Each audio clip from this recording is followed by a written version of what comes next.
श्रीमद् भगवत गीता लगभग 5500 वर्ष पूर्व श्री वेद व्यास जी द्वारा लिपिबद्ध की गई थी और श्री कृष्ण जी के शरीर में प्रवेश करके ब्रह्म ने, सरपुरुष ने अर्थात काल भगवान ने यह बोली थी। इस दास को परमात्मा कबीर देव जी ने दिव्य दृष्टि दी, यानी ज्ञान दृष्टि दी। उसके बाद इसका यथार्थ अनुवाद हुआ। इससे पूर्व, इस दास से पूर्व जितने भी आज तक अनुवाद करता है गीता जी के, उन्होंने अर्थों के अनर्थ कर डाले। उदाहरण के तौर पर 7वें अध्याय के 18वें श्लोक में गीता ज्ञानदाता कहता है कि अर्जुन, ये ज्ञानी आत्मा, जैसे गीता जी अध्याय नंबर 7 के श्लोक नंबर 12 से लेकर 15 तक तो तीनों गुणों, रजगुण ब्रह्मा, सतगुण विष्णु, तमगुण शिव जी की स्थिति बताई है। और यह भी कहा है कि इन तक जिनकी बुद्धि सीमित है वो अन्य किसी की बात सुनने को तैयार नहीं, वो मेरी भक्ति भी नहीं करते। फिर गीता ज्ञानदाता कहता है ये ब्रह्म सरपुरुष 16वें और 17वें श्लोक में कि मेरी भक्ति भी 4 प्रकार के करते हैं। एक अर्थार्थी, आरत नंबर 2, और नंबर 3 जिज्ञासु, नंबर 4 ज्ञानी। इन तीनों को तो रिजेक्ट किया है, अर्थार्थी, आर्थ और जिज्ञासु को। ज्ञानी के विषय में कहा कि ज्ञानी आत्मा है तो अच्छी, 7वें अध्याय के 18वें श्लोक में, लेकिन ये मेरे वाली ही अनुत्तम गति में स्थित रहे। अब यहां अनुत्तम का अर्थ एक 6ठी कक्षा के बच्चे से पूछ लीजिए। उत्तम माने अच्छा यानी गुड, और अनुत्तम माने बैड।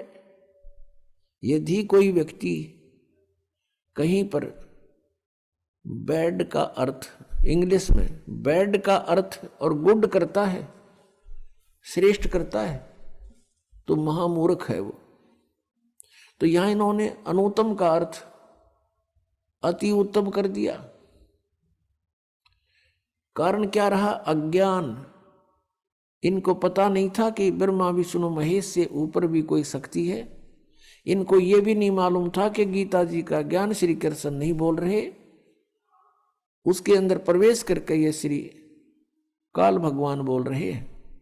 जो गीता जी अध्याय नंबर 11 के श्लोक नंबर 32 में कहता है कि अर्जुन, मैं काल हूं, सबको खाने के लिए आया हूं, अब प्रवृत्त हुआ हूं, और तू युद्ध ना करेगा तो भी मारूंगा इनको। और 11वें अध्याय के 21वें श्लोक में अर्जुन कह रहा कि भगवान, आप तो इन देवताओं को भी खा रहे हो, आप ऋषियों को भी खा रहे हो, और ये सब सिद्धों के समुदाय आपके समक्ष वेद मंत्रों से आपकी स्तुति भी कर रहे हैं, आपसे मंगल कामना भी कर रहे हैं, और आप इन सब को खा रहे हो। तब इसने 11वें अध्याय के 32वें श्लोक में कहा कि अर्जुन, मैं काल हूं और अब प्रवृत्त हुआ हूं, अब आया हूं, मैं अब प्रकट हुआ हूं। श्री कृष्ण जी तो अर्जुन के साथ पहले से ही रहते थे, संबंधी थे उसके। और अर्जुन फिर ये पूछ रहा है कि हे महानुभाव, तुम कौन हो? मैं आपको नहीं जानता। एक रिश्तेदार ने नहीं जाने, कोई बात हुई है? तो उस समय श्री कृष्ण नहीं, श्री कृष्ण से बाहर निकलकर वो काल अपना स्वरूप दिखा रहा था कि अर्जुन, ये है मेरा विराट रूप। और इससे पहले किसी ने इसको नहीं देखा था तेरे अतिरिक्त। और श्री कृष्ण जी तो अपना विराट रूप पांडवों की सभा में पहले दिखा चुके थे। तो ये शब्द भी श्री कृष्ण जी नहीं बोलते अगर वो गीता ज्ञान दे रहे होते कि तेरे से अतिरिक्त पहले मेरा ये विराट रूप किसी ने नहीं देखा था। वो विराट रूप श्री कृष्ण जी के सत्र का था। श्री कृष्ण जी विष्णु अवतार हैं। विष्णु जी केवल 16 कला के भगवान हैं, और ये काल ब्रह्म 1000 कला का भगवान है। जैसे एक तो 100 वाट का बल्लभ हो, एक 1000 वाट का हो, एक 16 वाट की ट्यूब हो, एक 1000 वाट की ट्यूब हो तो ट्यूब दोनों रोशनी दोनों ही दिखा रही है, लेकिन अंतर बहुत होता है। ऐसे ही इनके विराट रूप में अंतर था। तो ऐसे ही गीता जी का ज्ञान इनको नहीं मालूम था कि गीता जी का ज्ञान किसने बोला। इनकी बुद्धि श्री कृष्ण से ऊपर उठी नहीं। श्री कृष्ण जी को सर्वेश्वर महेश्वर मानकर श्री गीता जी के ज्ञान का अज्ञान कर डाला। तो गीता जी अध्याय नंबर 7 के श्लोक नंबर 18 में गीता ज्ञानदाता ये काल कह रहा है कि अर्जुन, ये सभी ज्ञानी आत्माएं हैं तो नेक उद्धार, ये परमात्मा पाने के लिए अपना सर्वस्व न्यौछावर किए हुए हैं, लेकिन ये मेरे वाली घटिया अनुत्तम गति में ही स्थित हैं अपने आत्माओं। अब ब्रह्म की साधना को यानी काल अपनी साधना को अनुत्तम क्यों कहा? अब यहां विचार करो। श्रीमद् भगवत गीता ज्ञानदाता गीता अध्याय नंबर 4 के श्लोक नंबर 5 और 9 में, गीता अध्याय नंबर 2 के श्लोक नंबर 12 में, गीता अध्याय नंबर 10 के श्लोक नंबर 2 में यह स्पष्ट करता है कि अर्जुन, तेरे और मेरे बहुत जन्म हो चुके। तू नहीं जानता, मैं जानता हूं। मेरे जन्म और कर्म अलौकिक हैं। फिर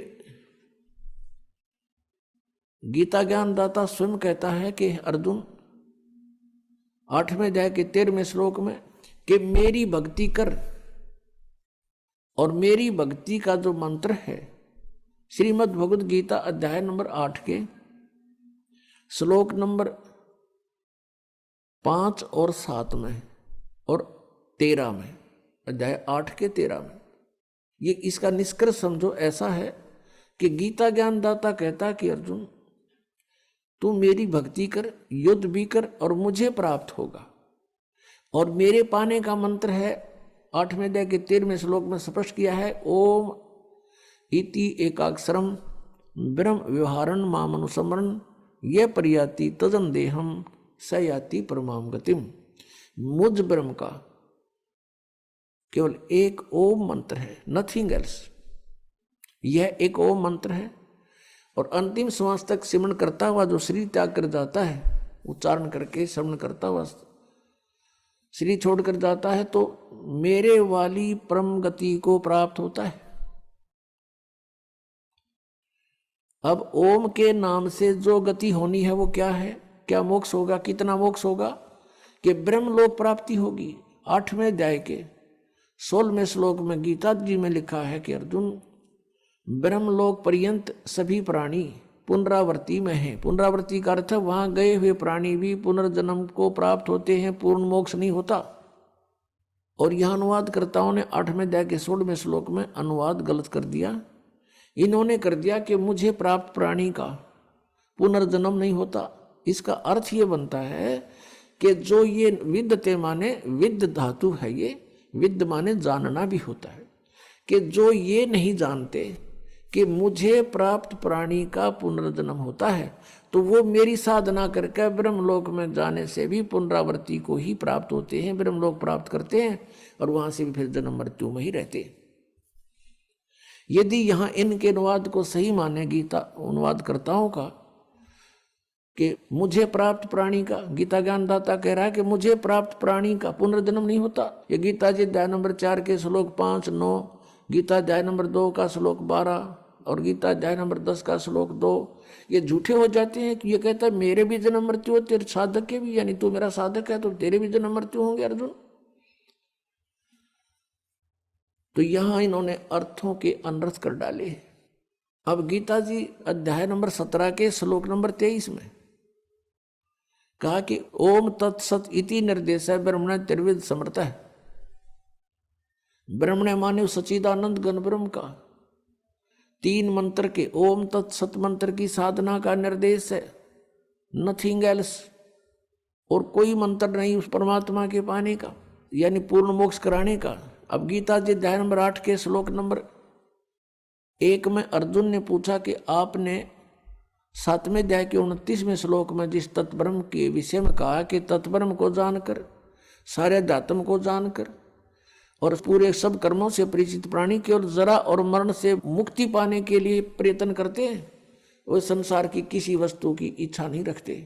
तो 8वें अध्याय के प्रथम श्लोक में पूछा फिर किम तत्ब्रह्म, वो तत्ब्रह्म, वो परमात्मा कौन है, वो परमेश्वर कौन है। 8वें अध्याय के तीसरे श्लोक में गीता ज्ञानदाता ने कहा कि वो परम अक्षर ब्रह्म है, यानी गीता ज्ञानदाता से कोई अन्य है वो।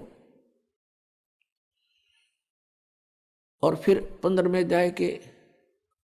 अध्याय के 1 से लेकर 4वें श्लोक में और 18वें अध्याय के 62वें श्लोक में गीता ज्ञानदाता अपने से अन्य किसी परम अक्षर ब्रह्म यानी सर्वशक्तिमान की शरण में जाने को कह रहा है।